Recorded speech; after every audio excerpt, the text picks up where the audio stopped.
ఉన్నటువంటి రాహుల్ గాంధీని కూడా ప్రశ్నించకుండా మాట్లాడకుండా ఆయన గొంతును నొక్కేస్తూ తీసుకుపోయి జైల్లో పెట్టిర్రు, అరెస్ట్ చేసిర్రు.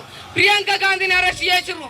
అంటే వాళ్లకు ఎవరైతే స్నేహపూర్వకంగా ఉంటారో, ఎవరైతే వాళ్ళ పార్టీకి ఒత్తాసు పలుకుతారో, ఎవరైతే వాళ్ళ పార్టీ కోసం పనిచేస్తారో వాళ్ళే దేశభక్తులు, వాళ్ళ బీజేపీ ఉద్దేశంలో. కాబట్టి ఈ రోజు ఉన్నటువంటి మండలంలో ఉన్నటువంటి అందరికీ ఈ ధర్నా ద్వారా నేను చెప్పదలుచుకుంది ఏంటంటే, ఈ దేశంలో బీజేపీ ప్రవర్తన ఇలానే ఉంటే, భవిష్యత్తులో మారకుండా కూడా ఇట్లానే కొనసాగితే, విద్యార్థుల జీవితాలతో చెలగాటమాడితే, ఆనాడు బ్రిటిష్ ఉన్నదాని మీద ఈ దేశం రానున్న రోజుల్లో బీజేపీ నిలమక ఉండదని నేను తెలియజేస్తా ఉన్నాను.